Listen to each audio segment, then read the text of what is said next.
Falter-Podcasts werden durch Werbung unterstützt. Das hilft bei der Finanzierung unseres journalistischen Angebots. Falter Radio, der Podcast mit Raimund Löw.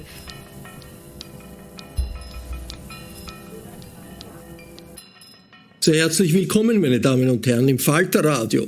Der russische Krieg gegen die Ukraine verläuft nicht nach Plan. Präsident Putin muss versuchen, durch eine Teilmobilmachung die Rückschläge seiner Streitkräfte an der Front wettzumachen. Es ist ein unausgesprochenes Eingeständnis der Schwäche, denn der Angriff auf das Nachbarland ist gegenüber der eigenen Bevölkerung als Spezialoperation bezeichnet worden. In vielen Teilen Russlands gibt es Widerstand dagegen, dass Söhne, Väter oder Brüder als Kanonenfutter in einen völlig unnötigen Krieg geschickt werden. Ein Kriegsherr, der scheitert, kann nachgeben, er kann verhandeln, er kann versuchen, ein Arrangement mit dem Gegner zu suchen. Der russische Präsident tut genau das Gegenteil. Er eskaliert den Konflikt durch den völkerrechtswidrigen Anschluss der besetzten ukrainischen Gebiete an Russland und der Drohung mit Atomwaffen. Die nächsten Wochen könnten für das Schicksal Wladimir Putins entscheidend sein, vermutet die britische Aufdeckerjournalistin Cathrine Belton. Cathrine Belton war mehrere Jahre lang Korrespondentin der Financial Times in Moskau. Mit ihrem Buch Putins People, auf Deutsch Putins Netz, hat sie Furore gemacht. In einer Wiener Vorlesung im Gespräch mit Tessa Szyszkowitz seziert Cathrine Belton hochaktuell die geheimen Machtstrukturen des Kreml und Putins Weg zum Krieg. We unheard Vladimir Putin's words at the Kremlin on illegally annexing 15% of Ukraine's territory. We all heard the implicit threat in his claim that the United States had created the precedent for a nuclear strike when it bombed Hiroshima and Nagasaki in World War II.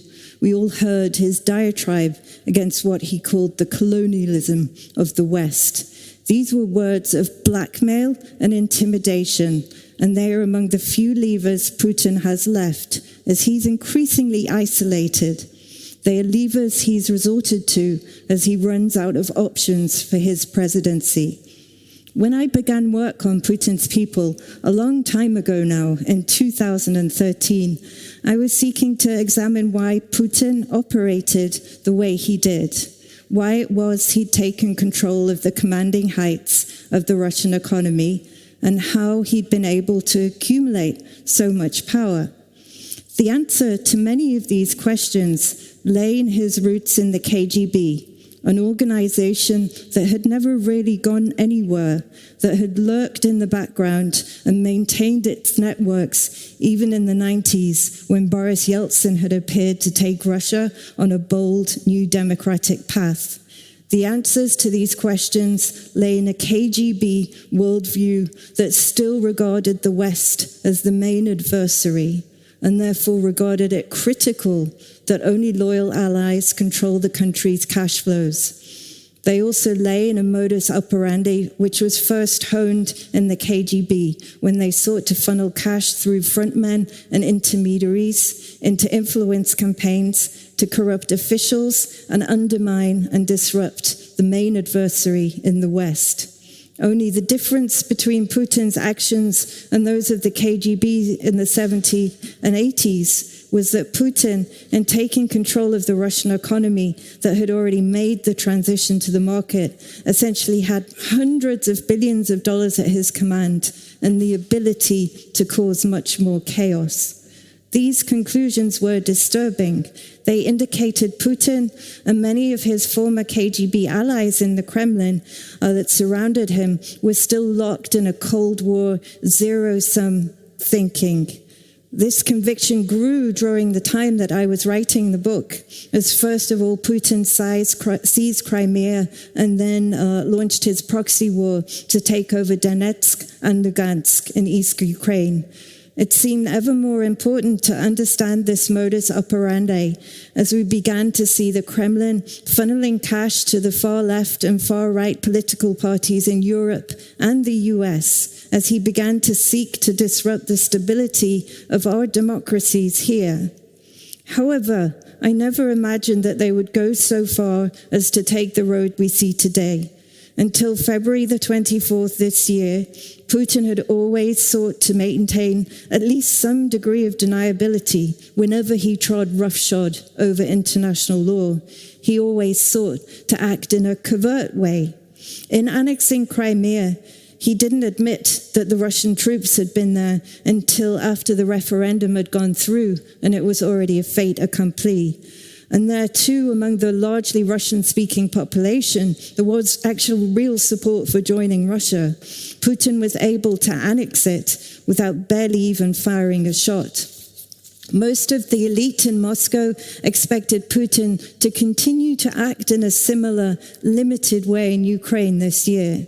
Most of the Moscow elite believed he would limit his action to recognizing the independence of Donetsk and Lugansk, because de facto, for the last 8 years, they'd been independent anyway.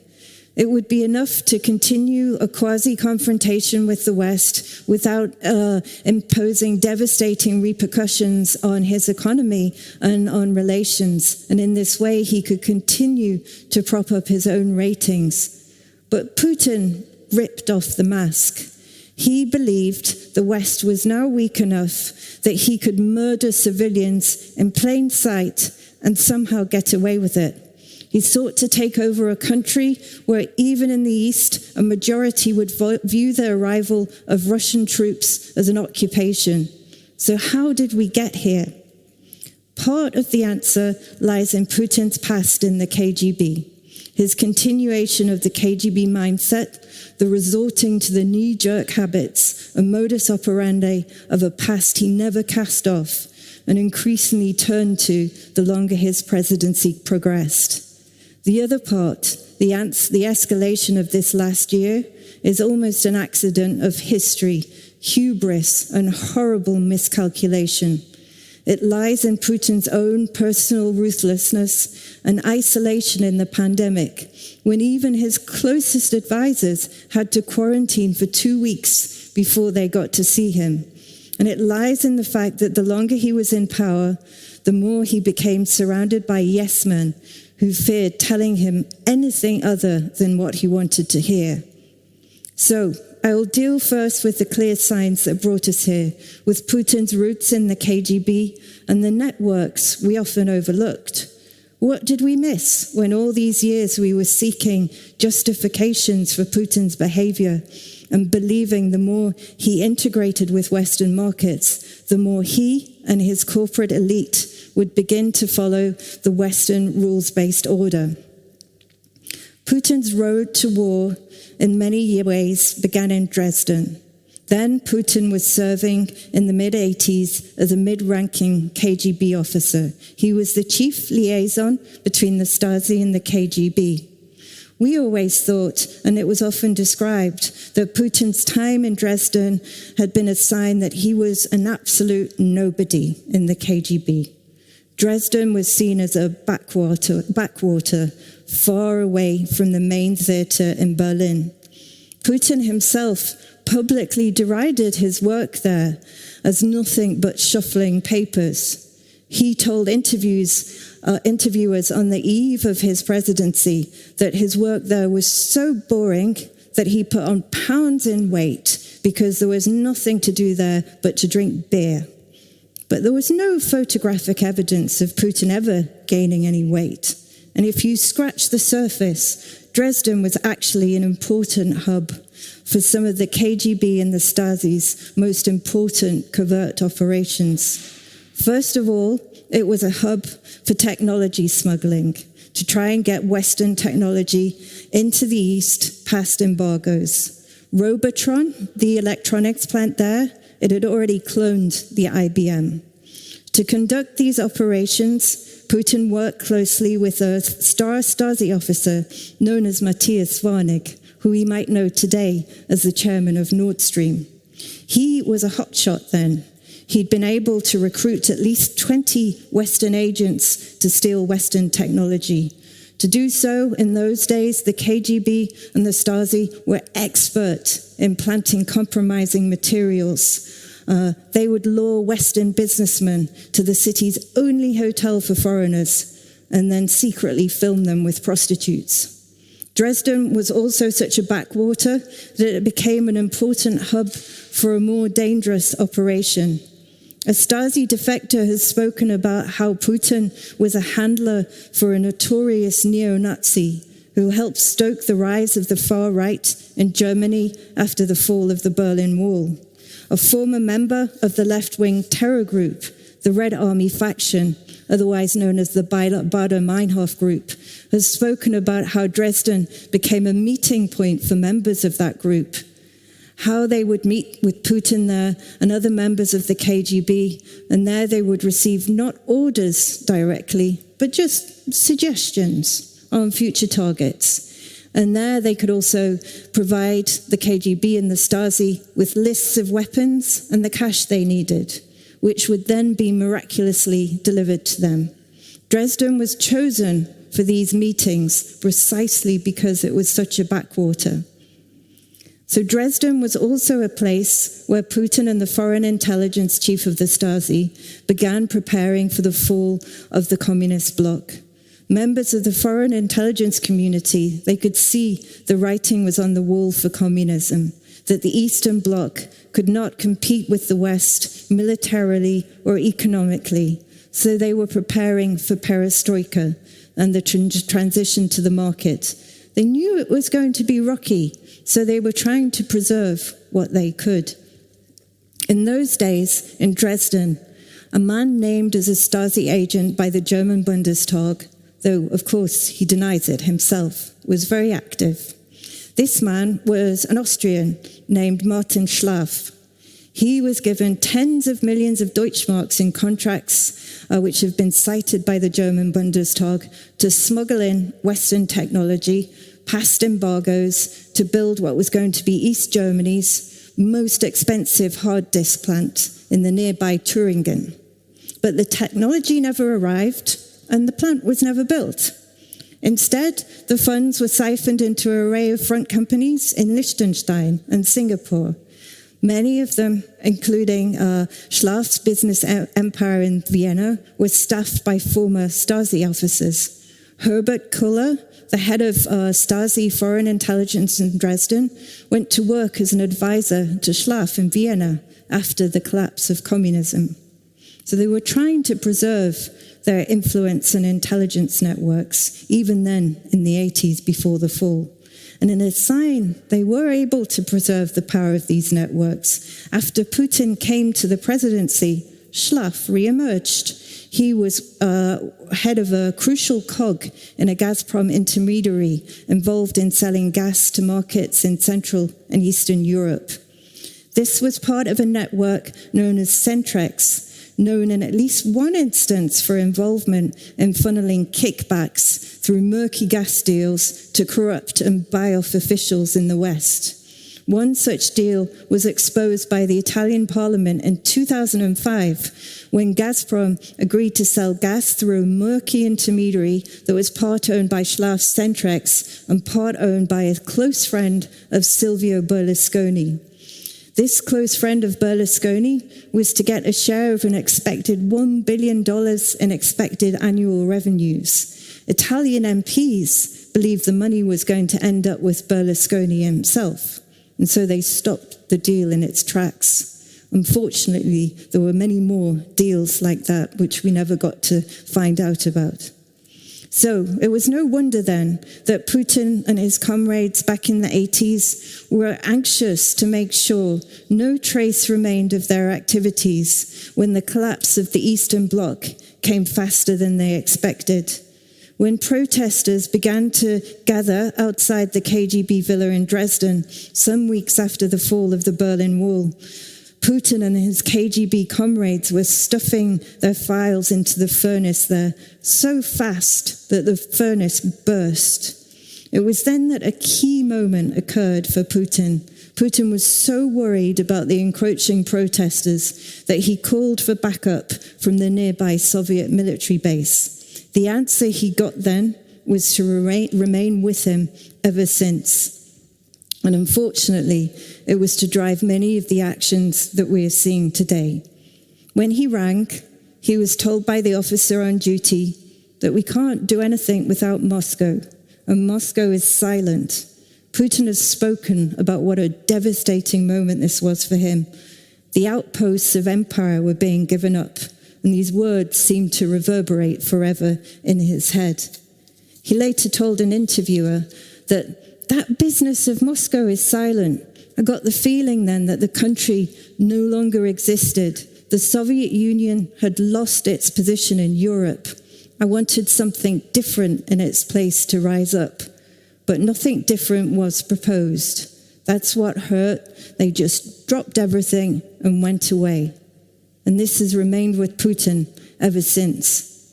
Putin and his men, however, continued to make great efforts to preserve what they could of their networks, of their traditions and communications.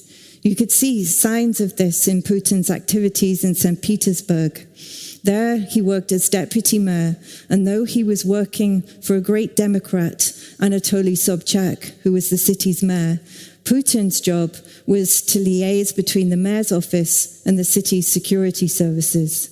They were all his former allies from the Leningrad KGB, and there they were to prove their ruthlessness. St. Petersburg was then overrun by an outbreak of organized crime. But instead of warring with them, Putin and his KGB allies turned to them. They decided to join hands in business with them to take over the city's most strategic assets, its seaport, its oil terminal, and its oil distribution network. Organized crime was to act as foot soldiers for the KGB. Now, this was something that horrified a senior KGB officer from Moscow, that Putin and the St. Petersburg KGB would be so ruthless to acquire and control power that they joined hands with this very violent and terrible organized crime group. This Moscow KGB officer had been thinking of joining a business with them. But when they forged an alliance with the Tambov group, the city's most powerful group, he walked away. And he told me that this was a very telling facet of Putin's rule. The St. Petersburg KGB, according to him, were the most ruthless of all. They came from Russia's second city, and they perceived themselves to be less well educated than their smoother colleagues in Moscow. To put it short, they had an inferiority complex, and this meant that they would do anything to acquire and preserve their power. And unfortunately, we're now all feeling the repercussions of that in the way that Putin and his KGB allies from St. Petersburg now run Russia. Other KGB men from Moscow, such as Yevgeny Primakov, the former foreign spy master, who at one point was also a candidate to take over as president, he would never have ridden roughshod over the rules of the international order in the way Putin and his men have.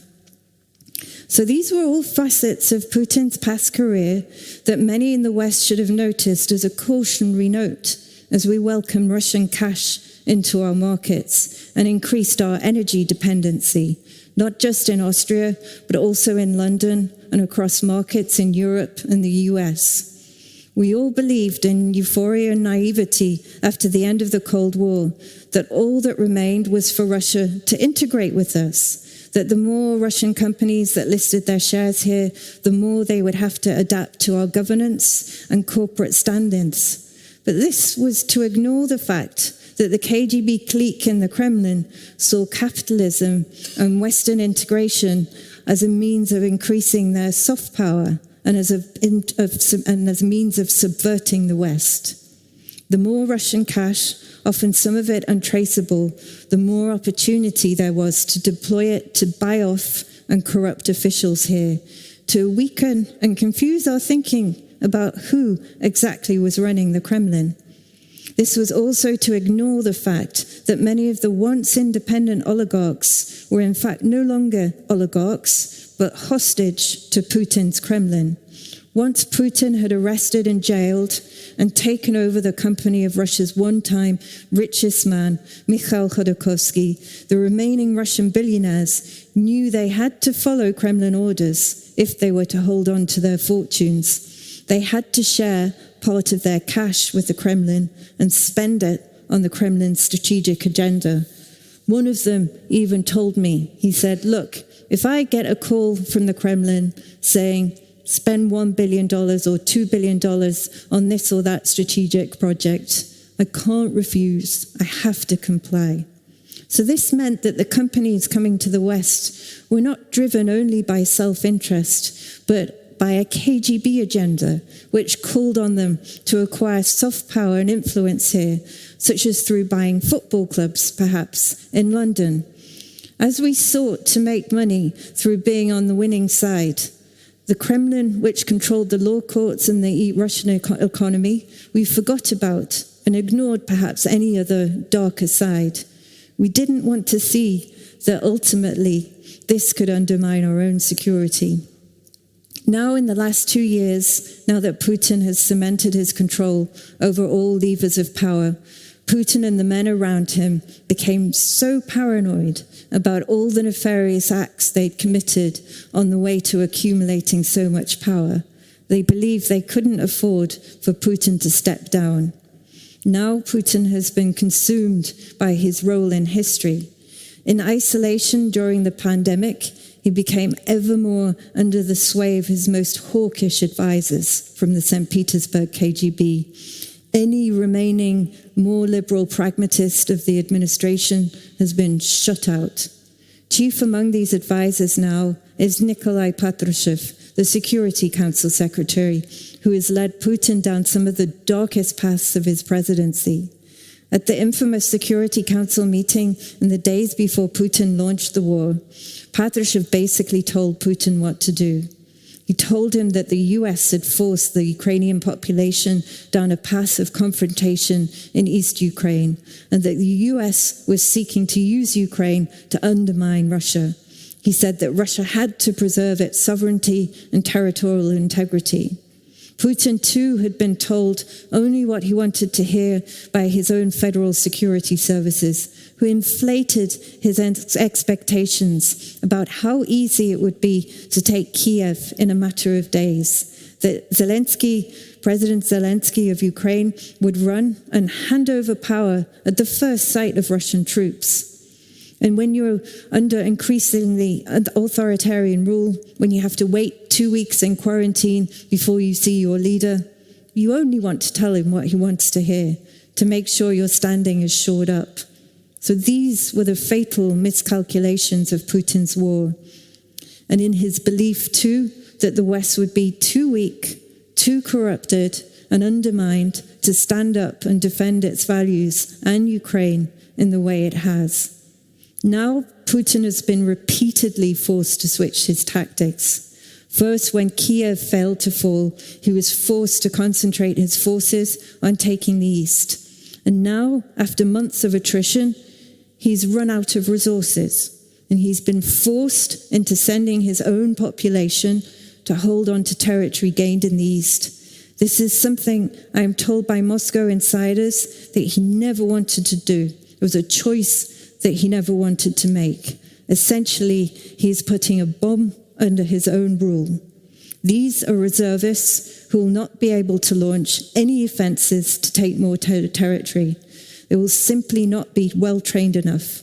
They're there only to hold on to the territory already taken, and then hope that somehow Western unity will crumble over the winter. This is Putin's only remaining gambit now. We've seen the first signs that Putin hopes to intensify this hybrid war against the West. First, he seeks to frighten us into submission with his nuclear saber rattling. Then he hopes to incite protests over a winter of higher energy costs and inflation. His gambit is only just beginning. But it's clear these tactics will fail. Putin instead has only undermined the security of his own position. Putin's legitimacy and support from Russia's elite rests on his popularity. That's already plummeted now that Russians have to risk their own lives in this war. Russians never wanted to have to fight themselves. If Ukraine continues to take Russian territory, I'm told by one senior Moscow insider, his position will become untenable. There are those within Russia's own security services, within foreign intelligence and elsewhere, who see Putin's actions as deeply damaging now to their own country. They were willing to bear it while Putin was acquiring territory in the east, but now that's being threatened, and now that hundreds of thousands of Russian men are to be sent to die, it's no longer the case. They were willing to bear it too, while they believed they had the support of China and India against the West. But Russia clearly no longer has this support. And Putin's actions and the targeting of ethnic minorities for my mobilization are now the main threats to Russia's territorial integrity. Putin is the main threat to Russia. There are patriots of their country who see Russia's integration in the West as crucial for Russia's ability to continue to compete with the West, and not with this status of international pariah. The West may face challenging times, but the deep impact of sanctions on the Russian economy means Putin is facing even more challenging ones. Only if Western unity holds firm can these threats and blackmail be ended. Otherwise, members of the Moscow elite believe that after Ukraine, Putin's attention will turn to other targets in Europe, the Baltic states, and then elsewhere. Thank you so much for your attention.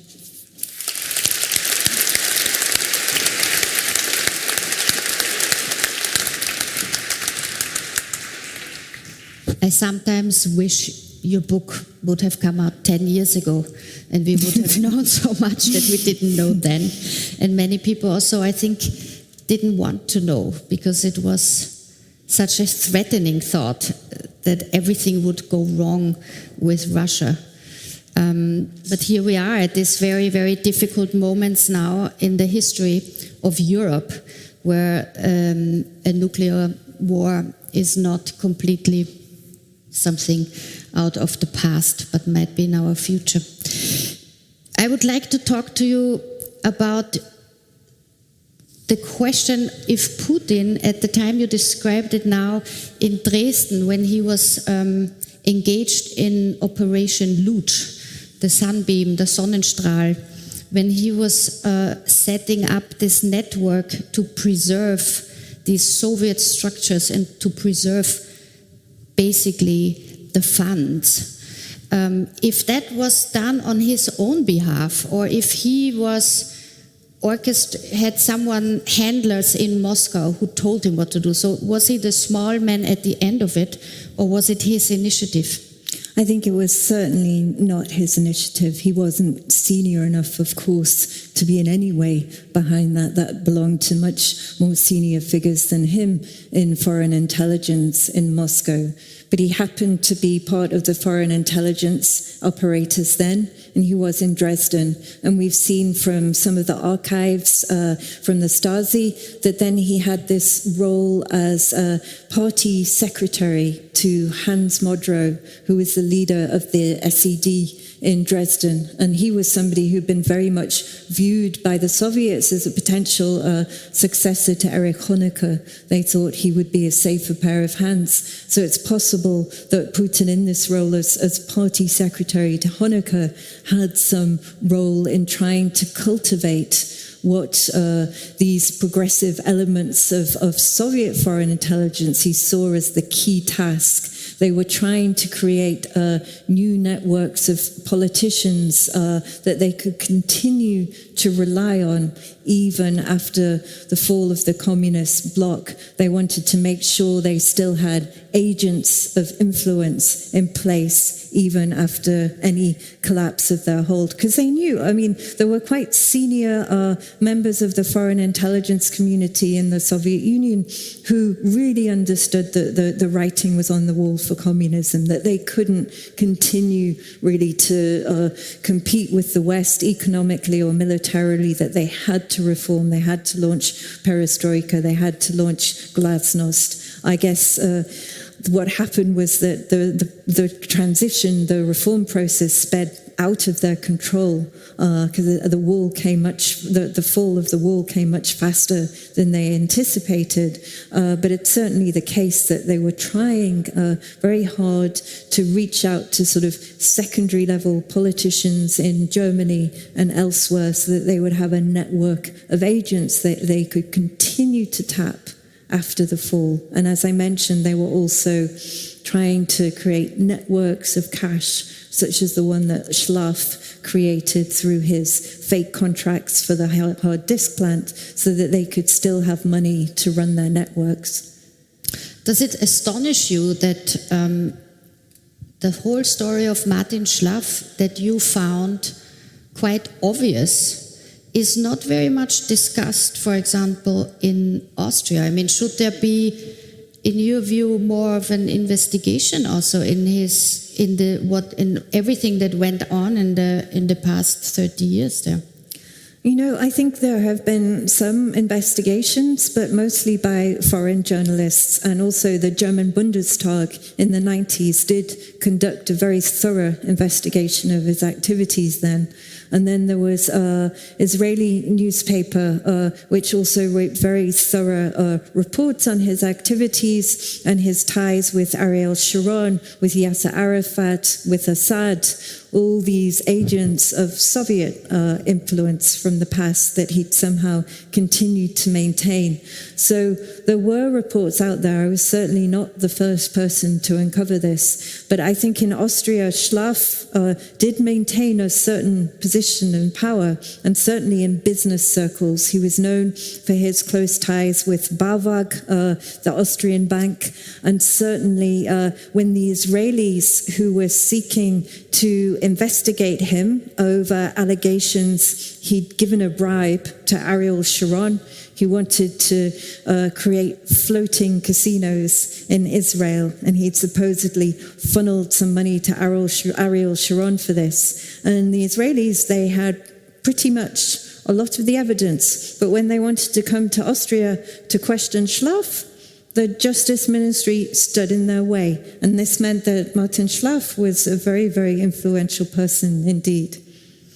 I remember when I was Middle East correspondent, and in the 90s, throughout the Oslo Accord process, Schlaf, actually the first thing was not offshore casinos, but a casino in Jericho that he set up together with the Palestinian Authority and the Israeli, the sons of Ariel Sharon. And it's quite interesting that we were reporting on this, but we never sort of got into a deeper investigative operation. And the same thing with the contacts in the coming out of the old Soviet network in Eastern Germany. And I think I have to take this on me and on my colleagues who are also here in the hall tonight to maybe sort of join the investigative journalism that you British journalists are just maybe a touch better than we are in. I think it's only a question of having the time to do it. Unfortunately, I think when you're a journalist covering day-to-day news, you don't have the time to look into these things, and that's why it is so important to have and to support investigative journalism, because there's no way that I would have ever been able to dig into any of this had I not spent a whole 7 years writing a book. It's very nice. This is a very good example of British politeness. That's true. One of my favorite characters in your book, of course, is Matthias Varnik, who you mentioned before. Because this, I think he is such a good example of what you're describing here. Having been in the Stasi already in Eastern Germany, meeting Putin at that point, and emerging today as one of the, and for years now, on the center stage of Nord Stream 2. He, of course, is not the only one. You know, we have Gerhard Schröder and all these politicians, but Varnik is this crucial centerpiece in this entire operation.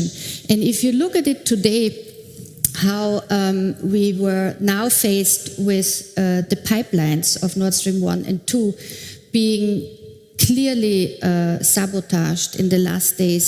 And of course, we don't know 100% the truth who did that. But I always wonder if it is thinkable that someone in this system that Varnik built up together with Putin on one side and people like Schröder on the other side, helped by all the governments, because everyone profited for the longest time in a very peaceful way also from it. Is it thinkable that Varnik and this whole group around him is sabotaging these pipelines that they have been building for years for billions? I think some of them yes, and some of them no, of course. I think what happened to the Nord Stream pipeline has a clear Russian connection. Of course, we have to wait for the results of a thorough investigation, but it only seems to make sense as this act of sabotage. It seems intended as another act of intimidation. We're meant to sit here and quake and say, oh my goodness, Putin's so crazy, he blew up the pipeline, what will he do next? When really, you know, Europe is already moving to replace a lot of the Russian gas supplies, and Germany in particular has done such a good job in doing that. I think I've heard from colleagues and from somebody who's worked very closely with Gazprom executives that many of them are tearing their hair out, because it's precisely this. This is decades of work just going up in smoke. And this is even before the Nord Stream pipeline is blown up, because by so openly blackmailing Europe over gas supplies, Russia has completely undermined its reputation as a reliable supplier of gas for decades to come. It's lost its biggest and most important market in Europe, and it's, even if it might puff about sending supplies to China, it's not going to be a big enough replacement, and it's going to take a very long time to build that additional pipeline capacity. So I have a source who's in contact with Gazprom executives, and they're deeply upset, just as many members of the Moscow elite have been upset, first by Putin's war, and of course by the strength of the Western sanctions, as they too see decades of work getting blown up in smoke. All the money they spent on their reputations, on paying libel lawyers to send anyone packing who wrote about their connections to Putin, that's all gone. They're sanctioned, they're also pariahs, and they're deeply upset about it. It's so unbelievable to think that this is happening, that they are blowing up their own work, literally, but also politically and economically. And I wonder if you could give us a sense, because on the one hand, Putin built up a kleptocracy, and it was a big money-making machine, the Kremlin, in the last 22 years. And it started from the beginning. It started in the 90s. You describe it in Petersburg. We know all these stories of the extra commissions that always went on the side to every deal, if it was small garbage men or big oil people.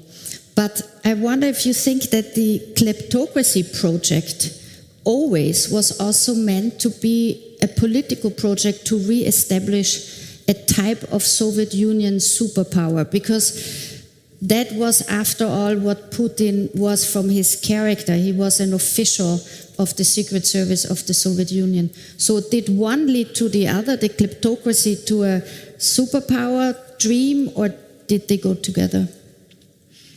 You know, I think we spent also many years in the West perhaps viewing the Putin regime through the wrong lens. We looked at it through our own eyes and through our own principles or lack of them. When we saw Putin siphoning money for his allies, handing out inflated contracts to his closest cronies such as Arkady Rotenberg and Gennady Timchenko, it looked like that he was doing so to help them, his closest allies, line their own pockets so that they could build mansions, yachts, or anything else that they wanted. But it didn't really make sense because there's only so many tens of billions of dollars that you can spend on mansions and yachts. Why else were they doing it? And it seemed that in Russia, sort of having money, it's an expression of power. So when Putin was taking over all these cash flows for his closest allies, it was about accumulating power. And I think first of all, it was important to do that domestically. He needed to take over the country's most strategic cash flows, its oil companies, its metals companies. He needed to cow the oligarchs into serving him, into sharing their wealth with him, so that he would have a stash of cash to make sure elections in the Russian regions went his way, so that there would be this enormous state propaganda machine that was built. But I think at some point it kind of reached a critical mass. He'd been able to gather so much control over the economy through subverting the court system and basically signaling to any oligarch that they could face the same fate as Khodorkovsky if they put a foot out of line. That he could command so many tens of billions of dollars, if not hundreds of billions by then. We've all heard people go on television and say, Putin's a $500 billion man. And really, in many ways, he does own the whole of the Russian economy because everyone now has had to follow his commands.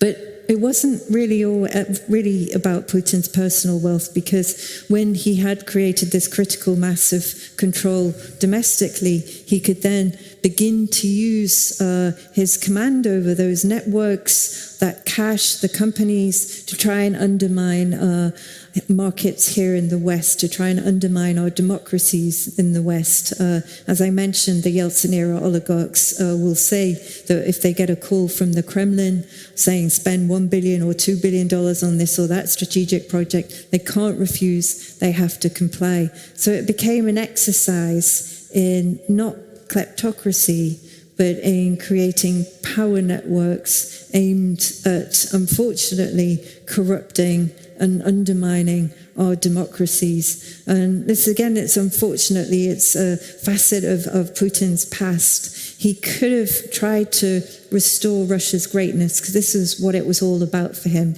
Everything was about that moment in Dresden when he was trying to get backups from the nearby Soviet military base, and he'd been told Moscow is silent, and it seemed to him they'd given up their position, all their outposts of empire.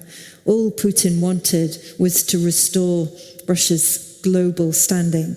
And he could have done so through trying to build a competitive and a vibrant economy. But unfortunately, he didn't know how to do that. So when he was taking control of all the country's cash flows, again, he was reverting to a KGB habit. He wanted to command these cash flows so that they could then be funneled very often through very obscure offshore companies, things called LLPs, LLCs, which have untraceable ownership, so they could then begin to influence our politics. It went into funding parties on the far left and the far right. We still have this curious example of Brexit, when we had the Vote Leave campaign funded by this gentleman called Aaron Banks, and yet the National Crime Agency has not been able to get to the bottom of where his money came from. He gave the largest ever political donation to the Vote Leave campaign. He gave £8 million. And when the National Crime Agency, tasked with looking into where this money came from, tried to look into it, they could get no further than the Isle of Man company that Banks part owned. They didn't have any jurisdiction to look any further than that. They just said, okay, this Isle of Man company loaned it to Aaron Banks. We can't look any further. So that money could have come from anywhere. And because Putin can command quite a lot of cash flow, it could have come from Russia. We just don't know. I mean, I was in London throughout the Brexit campaign, and it seemed to me that unfortunately the British and especially the English public was critical towards the EU and critical enough to actually vote for Brexit by themselves, and so they did. So I never thought that the Russian influence made Brexit. But the clever bit of Putin's plans to destabilize the West, of course, was always to see where the weaknesses were and then funnel the influence through either money, but also through perks that he would give to far-right politicians in inviting them to Moscow. That, of course, happened in Austria also very much. And I always had the feeling that it wasn't so necessary here in Austria to bribe people because the public was so pro-Putin anyway, so it was quite easy to just have political contacts on the highest level and everyone was happy anyway. But the problem, of course, is that the Putin project now with this war runs into such a deep problem that escalation on the one hand is the biggest threat we see, but it might really be his demise in the end, because when I think of his psychology, and he was in Dresden in '89, and he saw how the Soviet Union, not the Soviet Union yet, but how the Berlin Wall fell, and all these thousands of people ran away to the West. And what we saw in the last week was the most astonishing thing, that thousands of people, men, tried to leave Russia because it is at war. And that must have felt for a president if he got to see the pictures, but I guess that it's not possible for him, even in his isolation, not to see these pictures of 40 kilometers of cars standing at borders to forlorn places like Mongolia to get out of Russia, just not to serve in this war. So do you think that this is a déjà vu for him, where he will really feel that this is again the end of his empire that is approaching? You know, I'm sure he doesn't want to admit that, but there was a very funny meeting that he had a few days before his great speech yesterday. He met with his old pal Alexander Lukashenko, the president of Belarus. And even Lukashenko, who's always been very much, he's not junior in age, but in terms of status, he's always been seen as junior. But he was sitting there and telling Putin, don't worry about those guys, just let them go. And this must have been very humiliating for Putin to be told from someone who's from a smaller country, shouldn't be seen as more powerful than him, trying to console him about the hundreds of thousands who fled Russia. So, you know, I think very much now, I think Putin has to realize, despite all the bluster of his speech yesterday, that his position is pretty fragile. And this is what I hear from the insiders in Moscow. You know, he never wanted to have to take the step of mobilization. He, in fact, promised his whole population when he launched the war that he wasn't going to do it. And yet here we are, 7 months later, all these men are getting called up.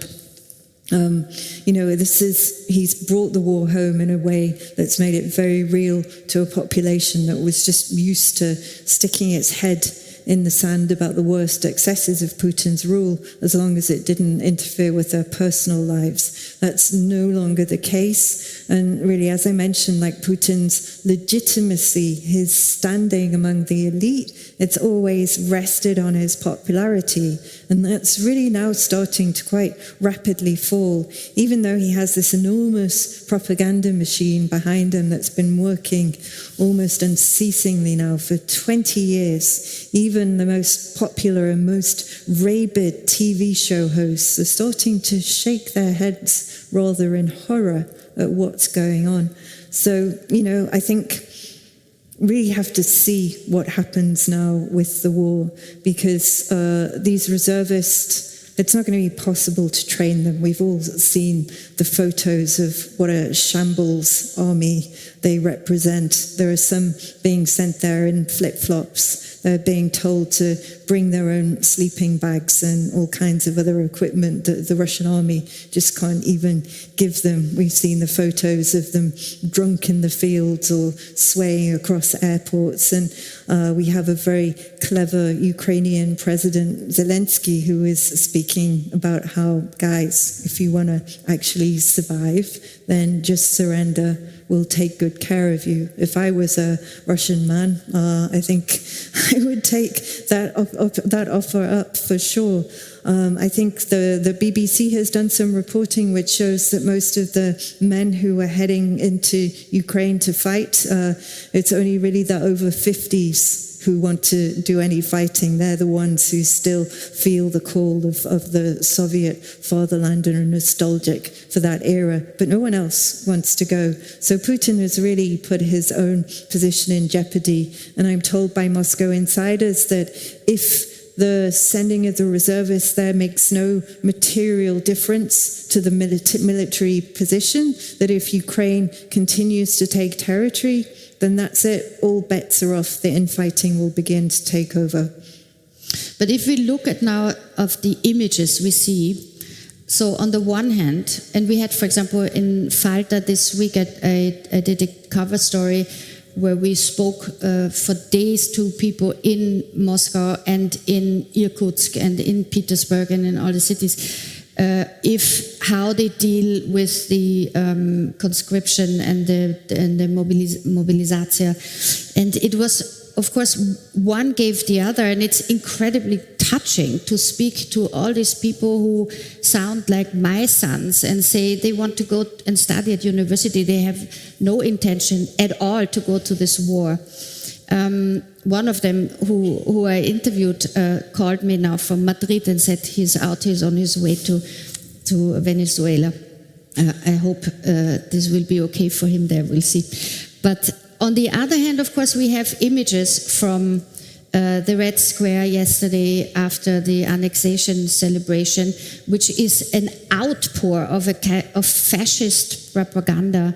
And you wonder if all these people who are shouting there are paid. Because when we were correspondents in Moscow, we know how a lot of these demonstrations came together. I mean, people were put on buses in the provinces, brought to Moscow, shuffled out and told to shout whatever. At that time, that was not fascism, that was sort of managed democracy under Putin. But now, of course, the stakes are higher, and I can imagine that many people are not being asked their opinion if they want to shout bravo or not. But on the other hand, there are, as we always say and hear from experts, around 30% of the population who are probably very much behind Putin. So what is your insight into these numbers? The latest polling shows, and this is even according to the official poll data, that Putin's popularity has fallen 5% in the week since he launched the mobilization. So it's from 80% to 75%. And these are the official polls, which are clearly inflated, so they're not really to be believed. But the fact of the 5% drop, even under the state polls, is very, very telling. And yet more telling is the more pertinent question asked is like, how many Russians actually want the war to continue?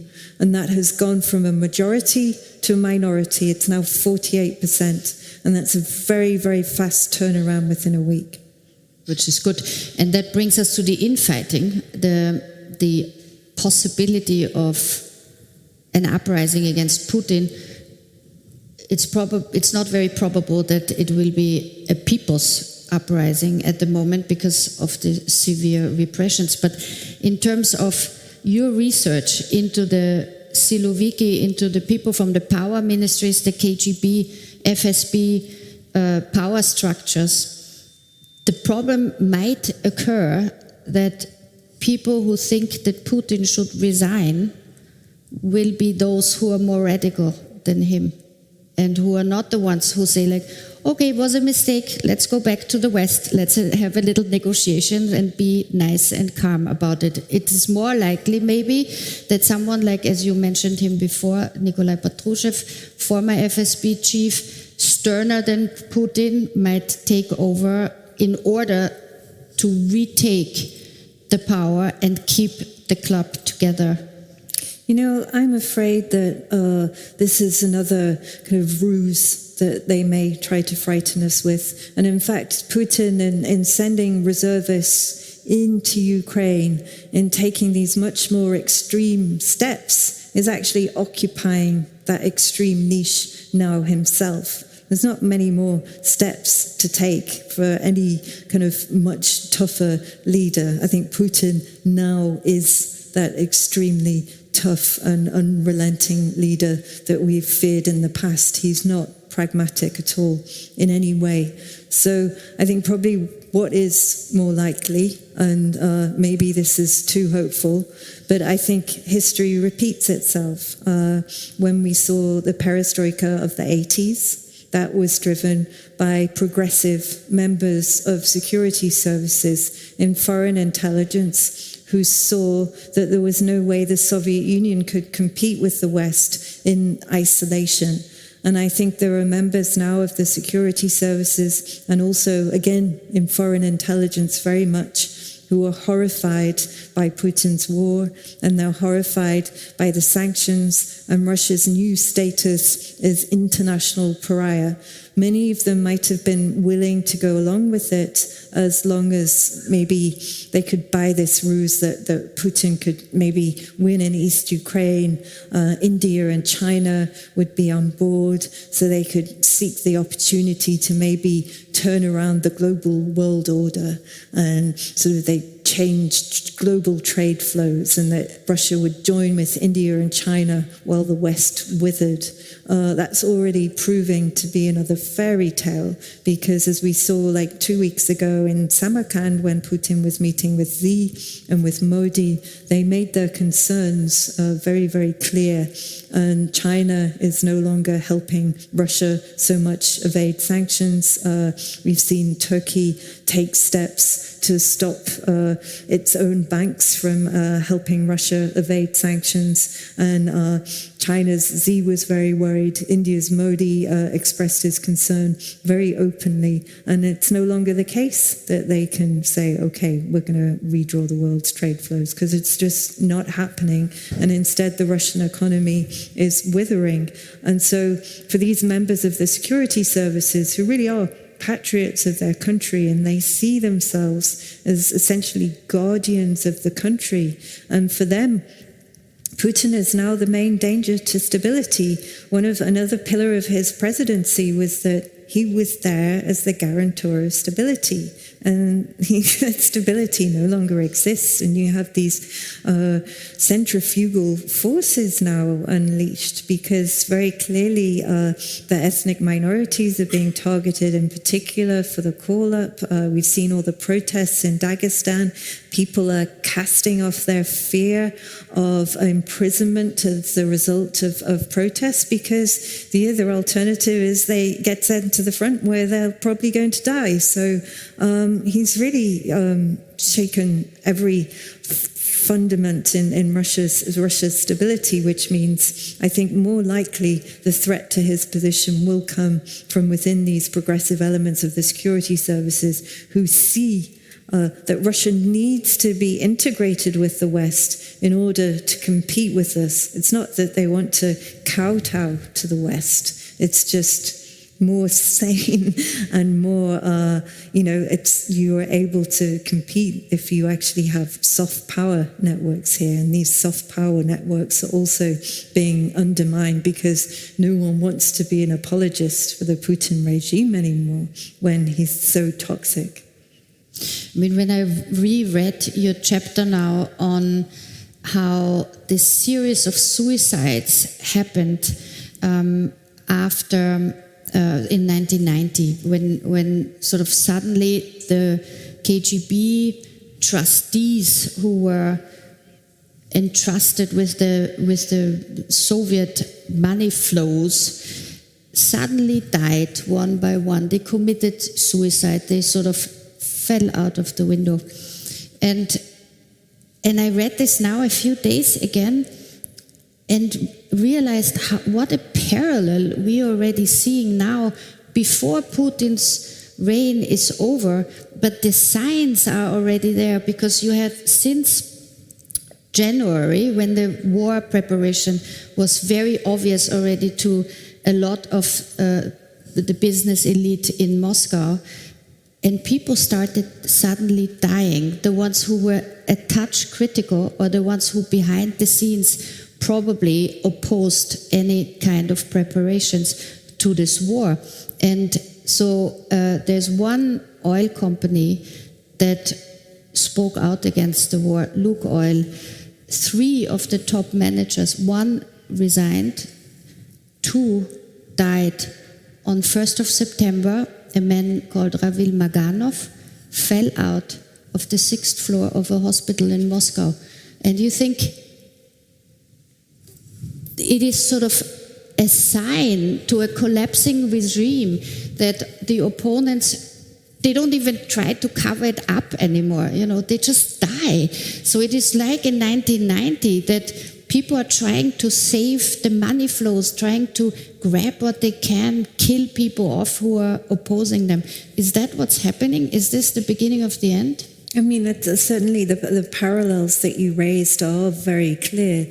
As you mentioned, there were a series of similar suicides, or so-called suicides, in 1991, just as the Soviet Union fell, just as the August Putsch failed. There was the Nikolai Khrushchev, who was the head of the Communist Party's property department. He'd been charged with sort of overseeing the creation of an underground economy for the Communist Party. He'd overseen the transfer of billions of dollars worth of the Soviet and the Communist Party's wealth into havens in the West.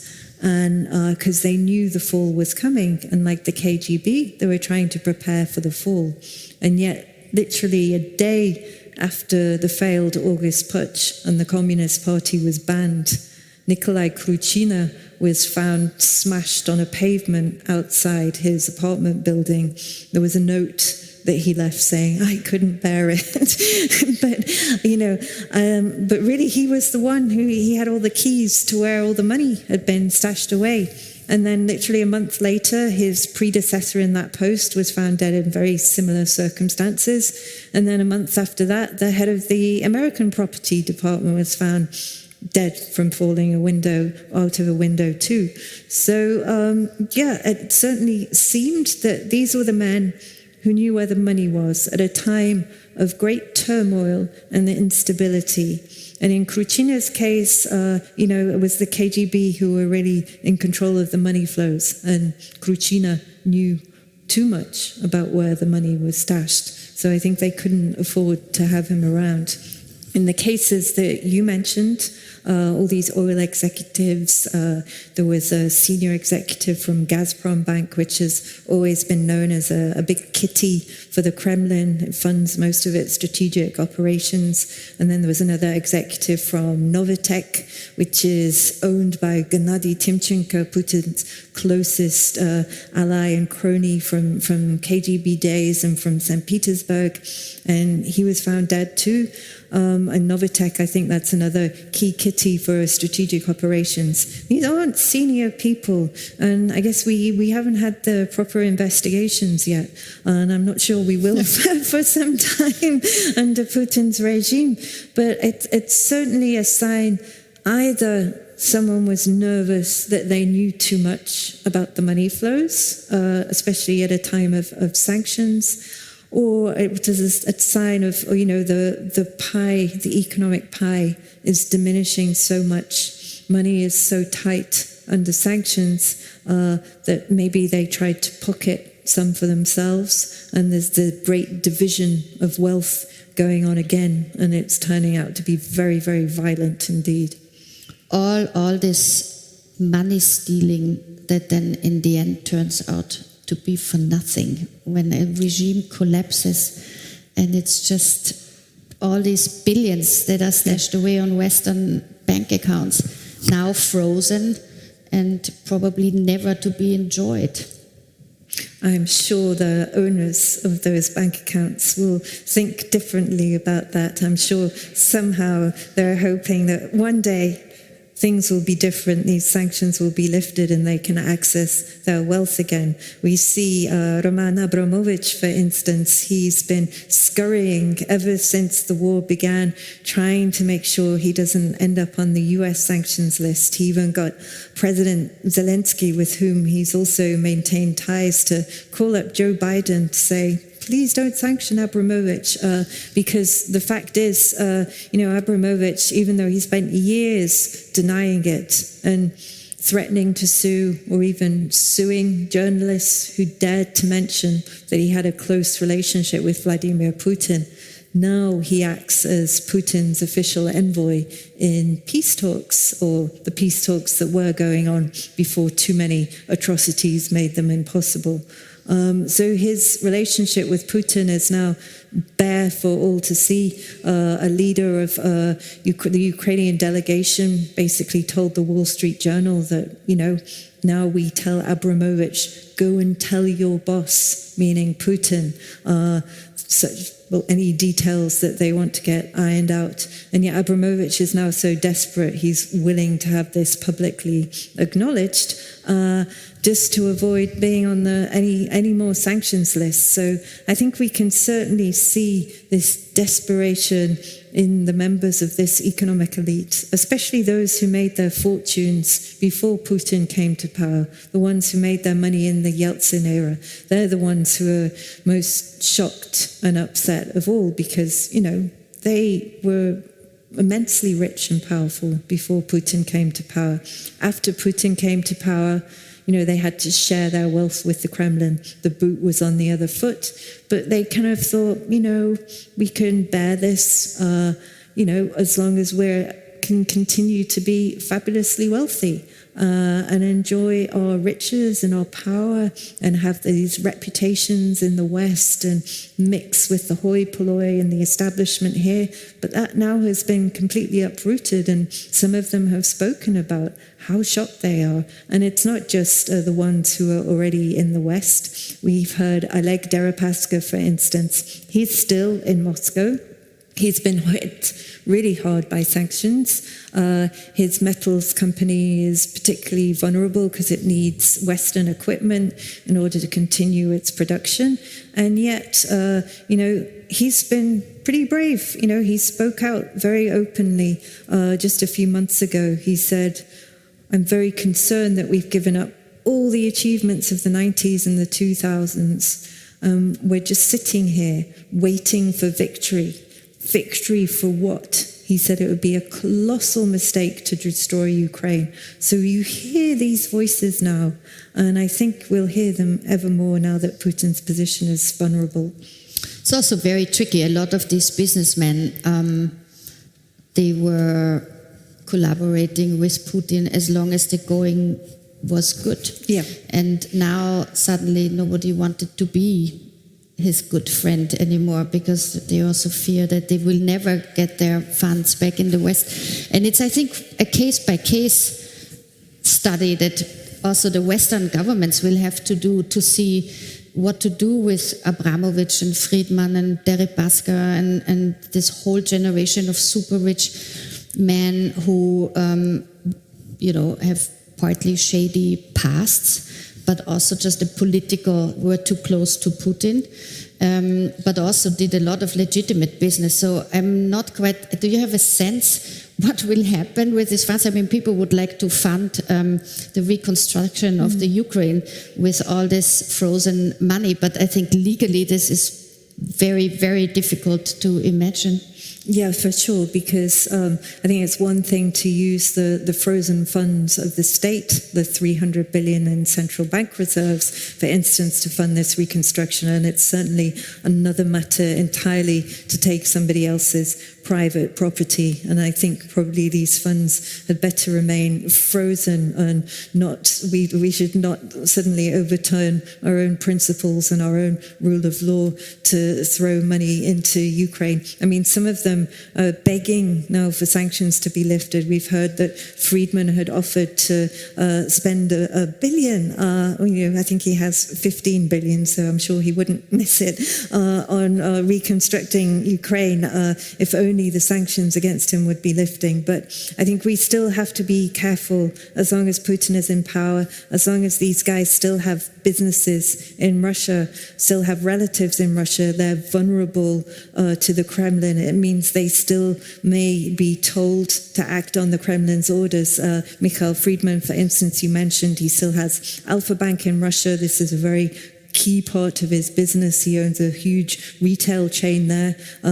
These businesses are still operating, and if they are to continue to operate, then Friedman, to some degree, has to stay in Putin's good books. So, with many of these people, we still don't know if they may spend their wealth here to cozy up to officials, to MPs, to try and get them to soften sanctions or pressure MPs and other leaders into saying, right, that's it, let's make Zelensky do a deal over Ukraine and all go home. One of the curious cases of oligarchs who you describe or are being described to you in your book also as 100% Putin's men is Dmitry Firtash, who is still in Austria, as far as we know, since 2014, waiting for his extradition to America, where he's sought for fraud cases. And the Austrian government has not handed him over to the Americans. He now also gives interviews sitting in Austria, saying that he's very much concerned about the Ukraine, where he's from, and that he's doing a lot to help his home country. But then again, of course, he was the one who profited a lot from the rather shady gas deals that Rosukrenergo brought him and a few other people who we already mentioned also before. Also Austrian banks involved, like Raiffeisenbank. So there's a lot of murky business still to look into in Austria, but also, of course, in all the other European countries. And I wonder if you think that it is a decisive moment now for Western governments like the UK or the Austrian one to take this really seriously and not only sort of as a intermediate stage and will go back in the end just to take money when it comes, because everyone likes a little extra cash in their real estate markets. I would hope that it would be difficult to be as naive as we have been in the past. Of course, the 90s and the 2000s were eras of great euphoria. It's when we did believe that it was a good thing to welcome as many Russians as possible and as many other rich billionaires, Chinese and others into our markets because, there was nothing left for Russia to do but to integrate into our global markets and follow our orders. The more Russian companies listed on the London Stock Exchange, the better, because the more they'd have to follow our governance rules and transparency rules. But the fact that most of them were coming to London was because our rules were virtually non-existent. We had the so-called light touch regulation, in which you really didn't have to do very much at all in terms of transparency to list. So you had the likes of the Kremlin's Bank for Special Operations, VTB, making secondary share offerings in London and handing out massive fees to bankers and lawyers for arranging it, and trying to pretend that this secondary share offering was going to in some way make them more independent. And it wasn't a majority stake they were selling, it was a very small amount. It was just making them more integrated here. And I think for so many years, I think we just had this collective amnesia about what it might mean to have someone from the KGB running a country like Russia. What were the methods of coercion they could use? And I just think we forgot about all the tactics of the 70s and 80s when they could use front companies to funnel money into influence operations, when they were trying to sow chaos and disrupt the West, when they were even funding and supporting terror groups in Germany, the Middle East and elsewhere. I think we all thought, that's it, Cold War over, done and dusted, everyone's happy, all the billionaires, they want to be part of our Western capitalist system, that's it, we can all sit back and relax. And it was a great couple of decades, but I think anyone in London, for instance, who was accepting Russian money, or in Vienna, perhaps just thought, maybe some of it's corrupt, but that, it doesn't really matter, because if it's corrupt cash, if a Russian is stealing from his own country, then it doesn't matter for us, because it just actually makes the Russian economy weaker. Why would it be a security threat? So you kind of forget that maybe some of the cash coming in has strings attached, that it's there to win influence, to win friends and influence people here in the West. And a lot of the cash was untraceable through these front companies. So a lot of it has been coming into our political system without us even being aware. And I think, in the UK at least, I've seen a real sea change in people's perception since the war began. I think, Putin did literally tear off the mask. And the way that the Russian press now, the Western press, the UK press now writes about some of the Russian players in London, it's as different as night and day. People aren't scared to kind of write things in black and white how they are anymore, whereas before I think everyone was worried about litigation. For instance, a lot of these oligarchs had Western law firms who would go after any journalist who dared to question the source of their wealth. And now that's changed completely. So I think this era of naivety, I think it's over. And it's over for our energy markets too. Who is going to forget this winter that we're facing now, when we know what the cause of much of it is, the spiraling inflation, the rising energy costs? It's because Vladimir Putin turned around and decided to blackmail the collective West. So I think it would be very hard, or at least I hope it would be very hard, to return with the same open arms. Let me just go back for a few minutes, because you said that the oligarchs didn't like people to write about what they did, and that concerned you in an incredible way, because when your book was published and it gained traction and people started talking about it, and it was not just one of these things that they could push away, but it was clear that you hit a nerve, because you actually had really spoken to former collaborators who would talk about them, and you really put light on all these shady operations. And the oligarchs came after you with so-called slaps, sort of legal cases to shut you down.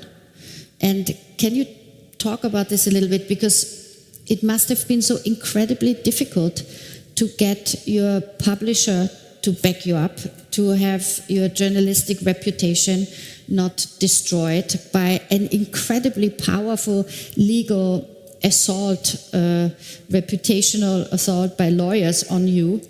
How did that go? Because it went, the book came out in 2020, and throughout the entire year of 2021, you were busy fighting in the courts. Yeah, it was pretty shocking. I never expected it, because, I thought I'd done my job and, put all the questions to the protagonists, included their responses. Abramovich, Roman Abramovich, had come after us almost immediately after the book was published. He was very unhappy about the suggestion by 3 of his former associates that he'd bought Chelsea Football Club on Putin's orders in order to acquire soft power and influence in the UK. He was really upset about that.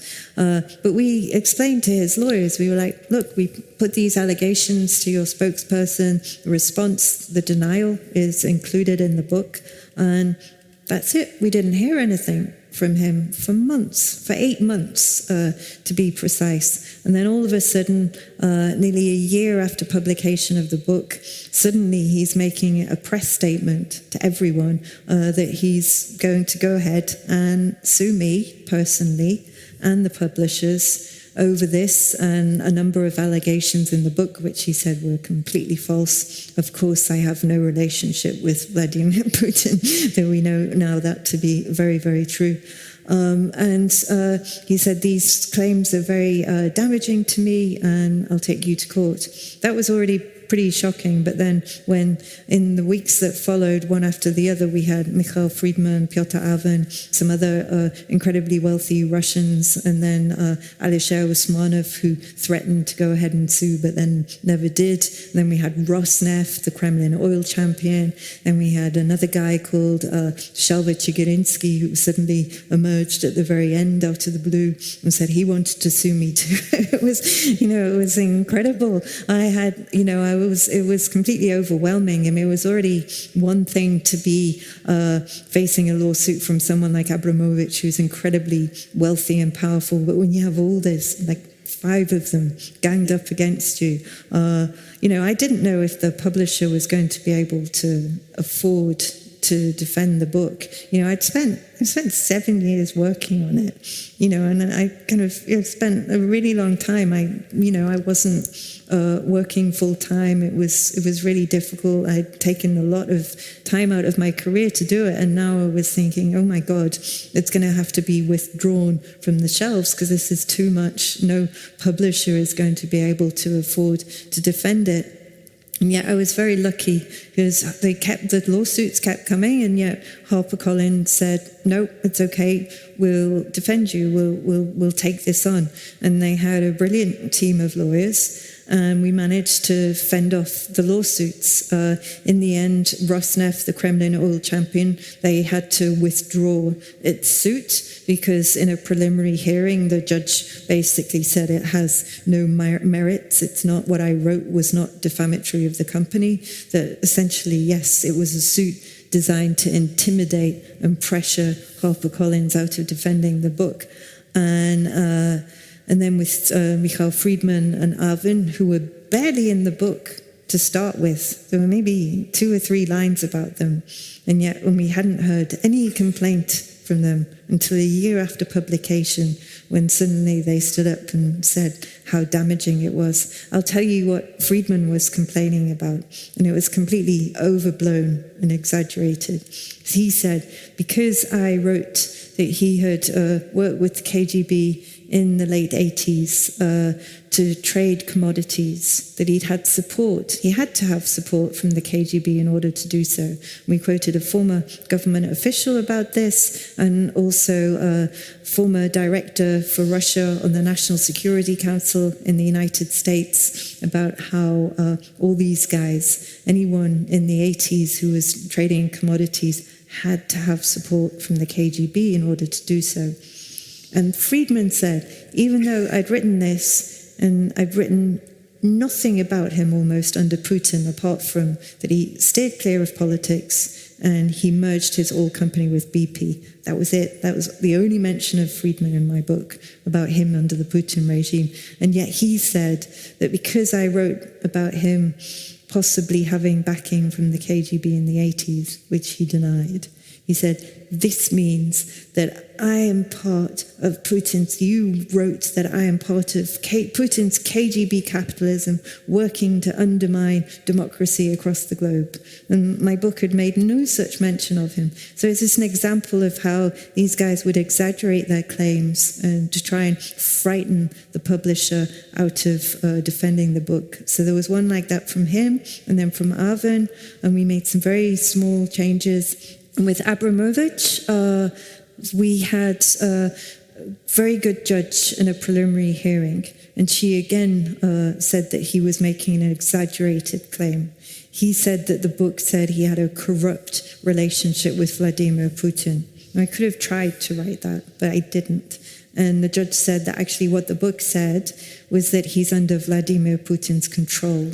And this is something that was much, much harder for him to dispute, given all the reporting in the book, everything that we know about his regime, and it's certainly impossible for him to dispute now. So instead we got an offer from the lawyers. So after HarperCollins spent £1.5 million defending my book from 5 claims last year. It was just, it's horrible to even think of. The UK law system is so costly, and the way that the system is stacked against you from the start, because only a rich billionaire can afford these type of lawsuits, and journalists certainly can't. And yet, so after all this with Abramovich, if we continued to fight Abramovich, it would have cost us another £2.5 million, at least in the UK. And it could have cost at least the same amount in Australia, because not only had he sued us in the UK, he'd filed the exact same suit in Australia, even though he has no business there. He has no reputation to protect, and the book wasn't even published there, it was just distributed. So we said this was an abusive process, again, to intimidate HarperCollins out of defending us.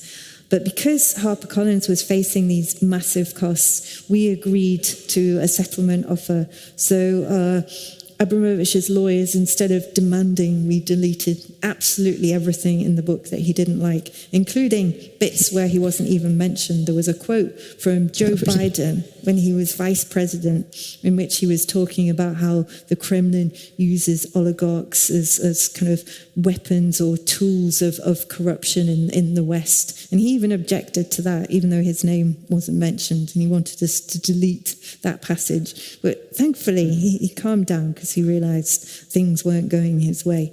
So instead of deleting things, for instance, on the Chelsea Football Club claim, after £1.5 million of costs, what we changed was very, very tiny.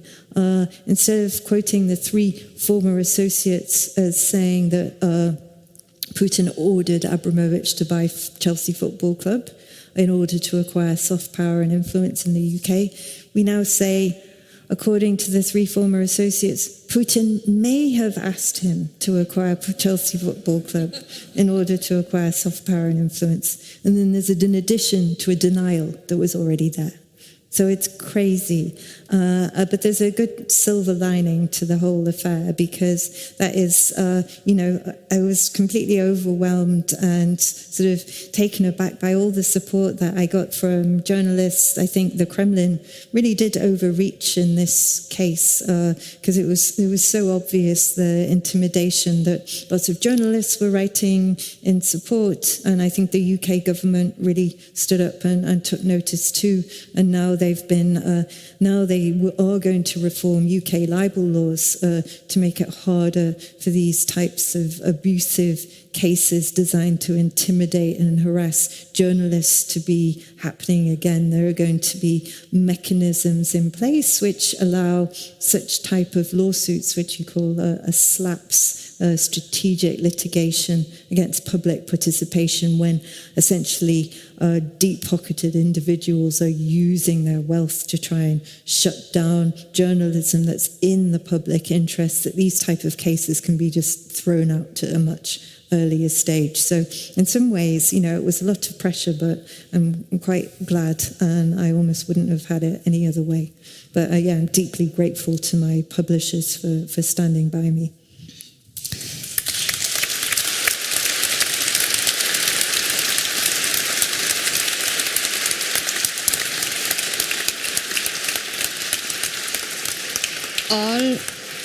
All the oligarchs that sued you, all the companies that sued you, are now under Western sanctions. So you won, basically, because your truth has prevailed, as far as we can see. Sie hörten die britische Aufdeckerjournalistin Cathrine Belton in einer Wiener Vorlesung mit der Journalistin Tessa Szyszkowitz am 1. Oktober 2022. Bei den Organisatoren, den Wiener Vorlesungen und dem Institut für die Wissenschaften vom Menschen bedanke ich mich sehr herzlich für die Zusammenarbeit. Ich verabschiede mich von allen, die uns auf UKW hören, im Freirad Tirol und auf Radio Agora in Kärnten. Aktuelle Analysen und Reportagen zum Ukraine-Krieg aus der Ukraine und auch aus Russland lesen Sie jede Woche im Falter. Wenn Sie kein Heft vergessen wollen, ist ein Abonnement der beste Weg. Alle Informationen dazu gibt es im Internet unter der Adresse abo.falter.at. Ursula Winterauer hat die Signation gestaltet, Philipp Dietrich betreut die Audiotechnik im Falter. Ich verabschiede mich bis zur nächsten Sendung.